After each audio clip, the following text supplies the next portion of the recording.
Hello friends, today we will discuss the topic um, religion a Marxist perspective. So let us start now. From Marx's point of view, religion is a form of mystification, a distortion of real relationship between people and inanimate objects. So it's all about distortion. Through religion, people or vested groups create gods whom they believe to have control over nature. To Marx, this is a form of alienation.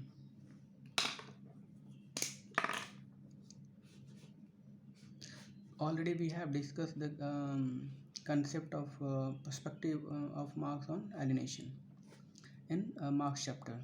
So people create imaginary beings. According to Marx, people create imaginary beings or forces. God is a false consciousness according to Marx, which stand above them and control their behavior.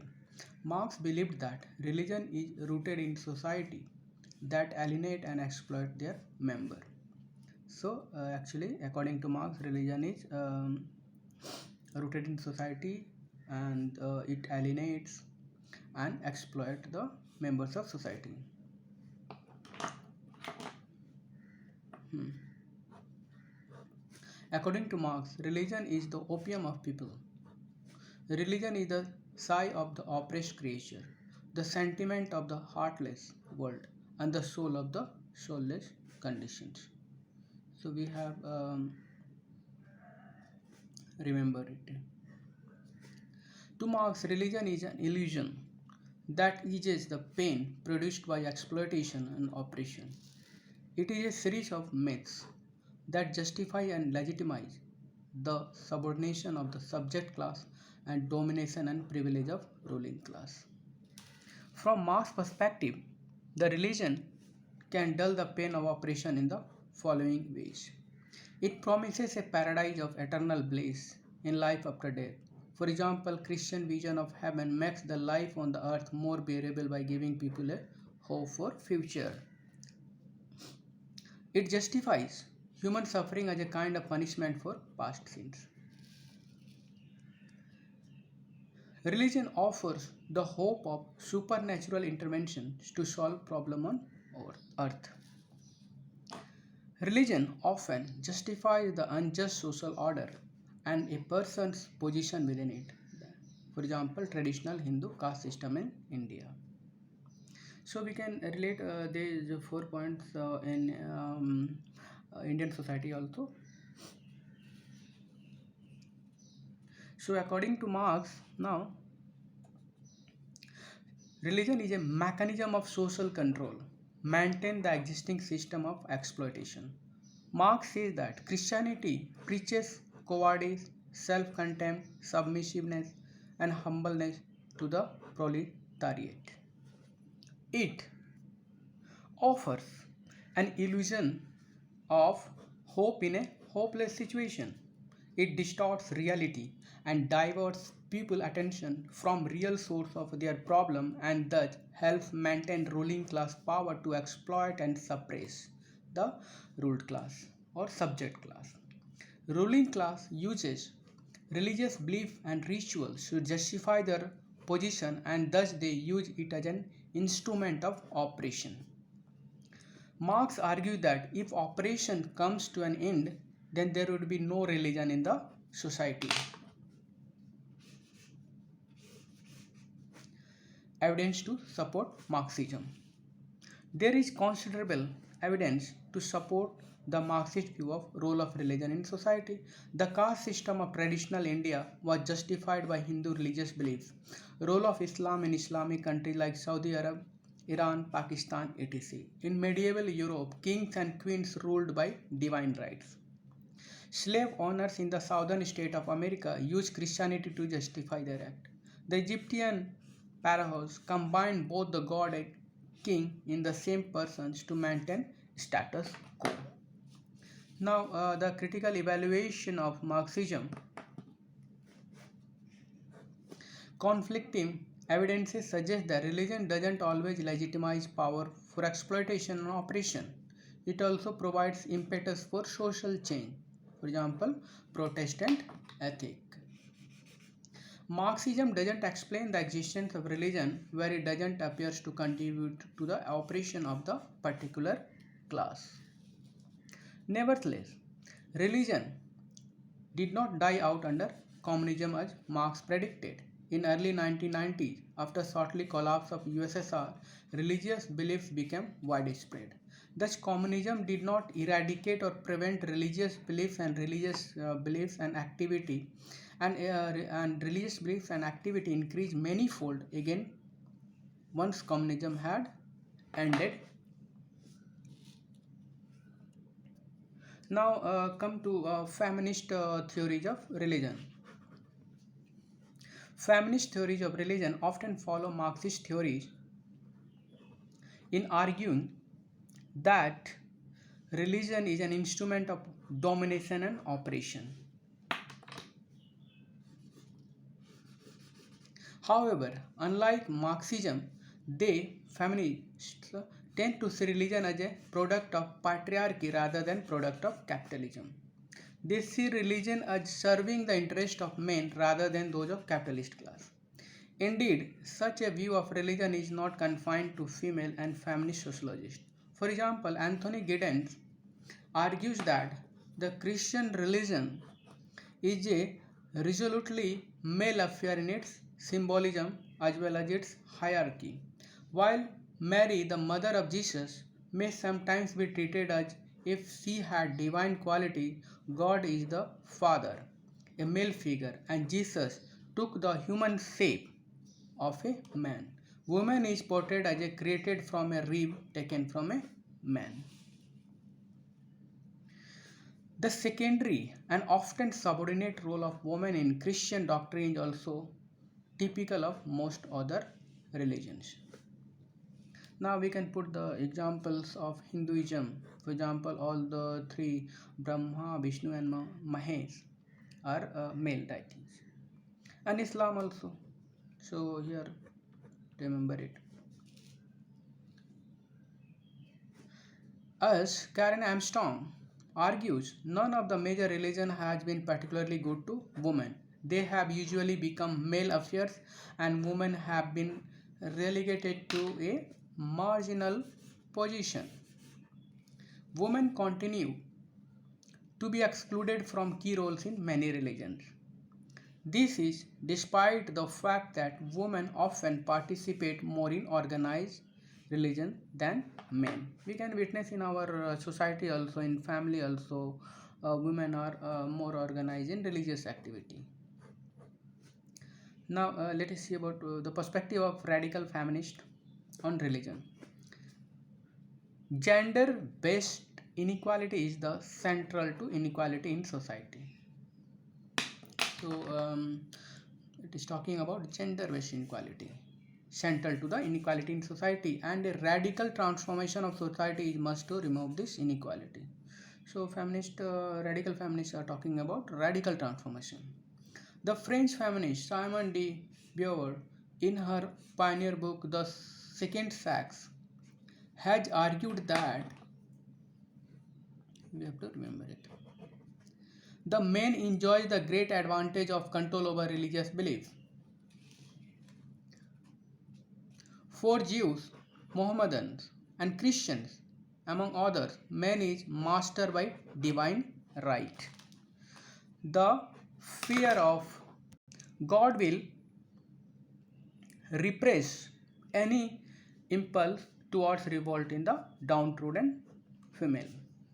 In modern society, religion seems much less an instrument of constant than instrument of deception. Women are deceived by religion into thinking of themselves as equal to men, despite their evident inequality. In some way, religion portrays women as being closer to God than men, but they are not allowed to hold positions of power within religion. So, here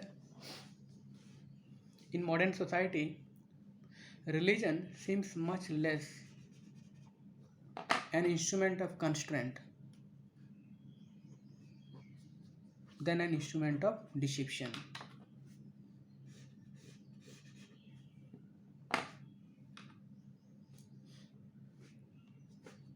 Like Marx portrayed, religion gives women the false belief that they will be compensated for their suffering on earth by equality in heaven. In this way, subjugation of women through religion helps to maintain status quo in which women are unequal.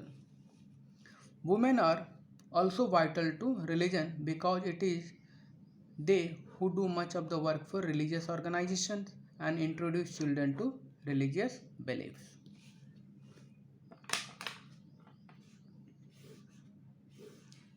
Some radical feminists, so these are the viewpoints of radical feminist.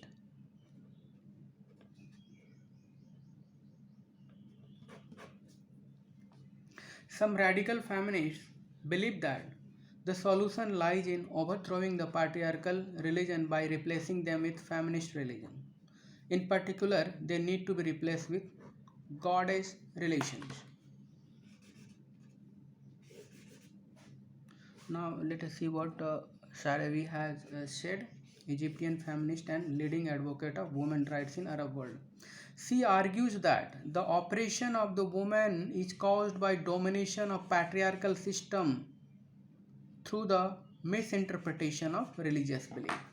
The only way for women to improve their lot is to struggle for their own liberation. Now let us see about the liberal feminist perspective. Radical feminists tend to believe that patriarchy is so built into existing religion that the only their destruction or replacement with an alternate can lead to gender equality. So the radical feminists are talking about replacement and destruction of patriarchal system. However, the liberal feminists, while also regarding existing religion as patriarchal, advocate for reforming it rather than replacing it. Jean Hall argues that classical teaching of many religions have stressed equality between men and women, but in practice have usually been far from equal. For example, in Buddhism, both men and women can have religious role as monks and nuns respectively. However, all monks are seen in as senior to all nuns. Orthodox Judaism also allows only males to take a full part in ceremonies. In Islam, women are generally not allowed to enter mosques for worship and men have made all the legal rulings. In Hinduism only men can become Brahminic priests. Christianity has also been male dominated. Women's second class status is often related to female sexuality. Home comments menstruation, and childbirth are almost universally regarded as polluting. We can witness in India also. Here we can put the examples. In many traditions, women are forbidden to enter sacred places or touch sacred objects during the menstrual period. However, she argues that situations are changing and patriarchal domination is sinking due to the social movement, increasing awareness on gender equality due to globalization and information flow due to the technological advancement etc. For example, American Episcopal Church started admitting women to the priesthood as early as 1976. Now here mention about the induction of women priest in Hinduism also. Take the help of newspaper for that. However, the statistical evidence suggests that there is still a long way to go before women achieve anything like equality in religion. For example, in 2009, women still made up of only 6.1% of senior clergy within the Church of England. So it's all about the feminist perspective of religion. Now, let us study about the rational choice theory of religion. Rational choice theory has a number of distinctive features compared to other theories of religion. It originated from the USA and is largely based upon the experience of religion in USA. It assumes that most people are naturally religious. It argues that there are rational reasons behind belief in religion. People believe in religion because there is something in it for them. It thus adopts a more individualistic stance. Religion is seen as a meeting the needs of individual rather than those of social group or society as a whole. So this theory is talking about rationalism and individual and related to some need. Religion is seen in similar terms to a market in which individual consumer choices are important in determining whether a particular religion is successful or not. Rational choice theory generally rejects the view that religion is declining. The most influential proponents of rational choice theory are Rodney Stark and William Sims Banbridge. They believe that religion helps to meet universal human needs. So it is talking about universal human needs. People do what they believe will be good for them. This provides a straightforward basis for human decision making, but individuals still face problems because many of the things that people desire, for example, wealth and status, are scarce and cannot be obtained by everybody. Some things that people strongly desire may not be available at all. For example, of this is the desire for life after death. Despite the lack of convincing evidence that eternal life is possible, people continue to want it, and this desire provides the basis of relation. Stark and Benbridge recognize that religion offers a compensator in the form of set of beliefs based on supernatural assumption which cannot be verified. It means people believe that a reward will be obtained in future. Religion answers the fundamental question of life, for example, purpose of life, where it will end. Does life have a great design, etc. Since religion answers universal questions and its compensators meet universal human needs, religion can neither disappear nor seriously decline.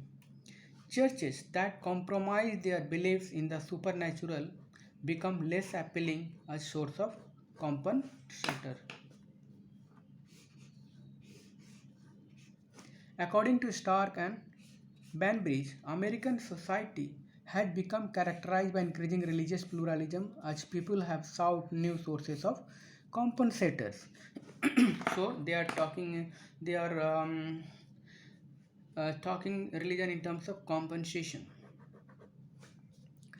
Stark and Benbridge deny that there are many people who lack any religious or supernatural belief, and they do not think that secularization has taken place or will take place to any great extent in future. They argued that the majority of the people who say that they have no religious affiliation express considerable belief in the mystical or supernatural. Now, the critical evaluation of rational choice theory. One of the strongest critics is Steve Bruce. According to him, evidence shows that secularization is indeed taking place. Not all humans are seeking what religion has to offer. Evidence also shows that towns in USA with greater religious pluralism have lower rate of church membership and not the highest rate as the theory predicts. Bruce doesn't believe that in choosing religion people can behave like consumer. This is because there is no clear way to compare the cost and benefits of rival beliefs. Religion is not simply a matter of individual choice, but it bound up with the social and cultural identity. So it's all about rational choice theory. Thank you very much.